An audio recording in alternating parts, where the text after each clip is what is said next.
All right, everyone, this is Nate with Advanced Lawn and Garden. Got a special video for you today. Look at these before and afters. There was nothing here. This was a bad backyard with years and years of debris in the ground. The customer had one goal for his retirement: to get this thing laid out, have a backyard oasis, and just take a look at this after photo. Look at that beautiful herringbone. Look at this retaining wall. There was a retaining wall there. We ripped that all out, got a new one put in with a nice patio landing that comes out of the back door there. Then you go up onto this fire pit landing. Here we have the mini dumper by Max and the Bobcat CT 1025. This is after a day. This is obviously right here after 7 days. But we started by removing a bunch of rocks, bunch of round rocks, because if you've done flat work before, you can't put down base material on top of round rocks because it will not compact. It'll just settle and warp.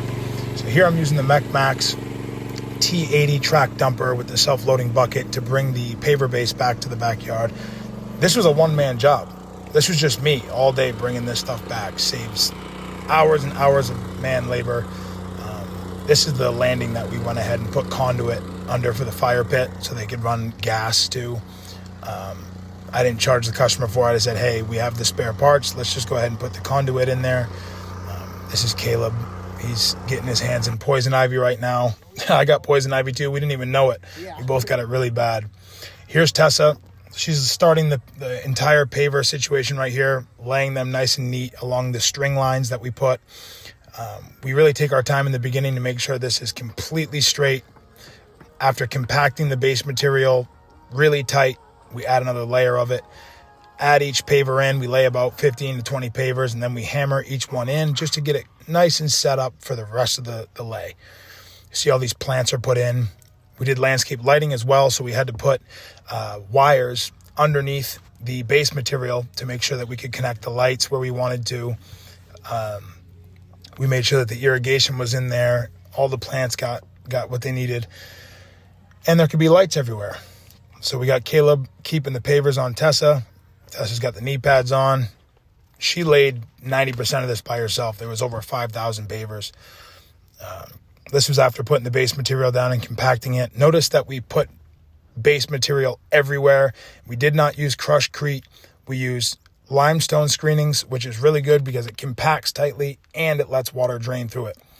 Now, us being also a drainage company, we had drainage in mind with doing this entire project. And we knew that this project was going to cause more water issues. So we made sure that there was a disclaimer in the project contract saying, hey, these are the areas that you're probably going to collect water. If you do want to take us up on this, we could add these drains in your property for the future. All those plants up on that berm had been staged and put in there. And there was so many plants. It was 2 massive box trucks full of plants: white birds, robelinis, Jack Frost ligustrum, bougainvillea. Here's the pavers. These are some of our favorite pavers, by the way. This is the G2 Super Sand and Gator Dust. This is the best polymeric sand on the market. You can get this from Stone Plus there on Phillips Highway. It always comes dry. It's never wet. That'll lock your pavers in nice. This right here is a quick video that I took after, I think, the second night of laying pavers. You can see what we do is we take those little, we take the pavers and we put them in the holes so that we already know the perfect amount of pavers that we need to cut to fill in the borders. Here I'm walking around just kind of showing you. We didn't end up using that piece of PVC pipe for rounding the corners. I'll walk you through that next here in a minute. But walking through, this was completely custom as well. The customer, came out and said, hey, you think you can make this turn like this or like that? And I said, yep, we can do it. So we just built this thing completely custom with a loose idea of what the customer wanted. This is after compacting several days in a row because we went over the weekend. We had a little bit of rain, and I wanted to compact this base material again before laying all the way out here. Here's Tessa again. This is probably about 4,000 pavers into the project. We haven't done the retaining wall yet, but she just laid all the way straight from the shed back there in the top left corner of the screen, straight all the way down, and just built off of that. Notice how she's doing a stair pattern. and she's constantly working off that stair.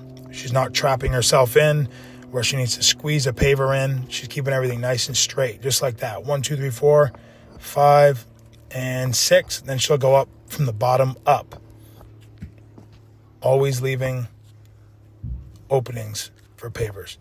Herringbone can be pretty daunting when you first get into it, but it's really not that bad once you get your pattern started and you kind of can understand how it looks from different angles.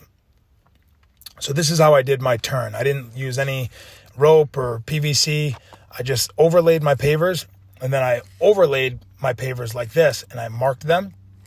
And the bottom pavers get cut. The top pavers go in full.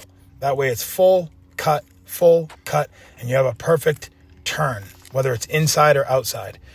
We have tools to be able to, match the inside and outside perfectly, but this was completely custom. Nothing was symmetrical. So you can see how they lay in there like that.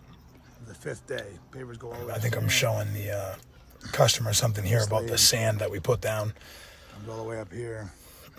See, we widened this up a little bit so we can put some plants or a bench. Here's the beginning of the retaining wall. We used wedges for the retaining wall. We went like 3 or 4 blocks high, and then we ended up doing a rectangular cap, and we used masonry adhesive to set those guys in. You can see we're starting to make way. We overlaid that a lot around this circle so that we could do the same type of border pavers all the way around. And there's a grill patio, little landing over there where the grill can go. We built this up a lot because my belief in flat work is that you can always start higher, but you can't always lower the ground, right? Just like building a house. You want to build the house up on the grade. You don't ever really want to, start low and then worry about the grade around your house. You want to just build it up. But anyways, this is the finished product. If you guys like this video and you got something out of it or think you might want to have us come do a backyard transformation just like this, give us a call. The phone number is 904-432-6505. My name's Nate. It'll be either Nate or Tessa that takes care of your quote, and we'll work back and forth. We'll get everything that you envision for your backyard, and we'll make it come true. Just take a look at this. Retaining wall's done. Those oak trees are uplit.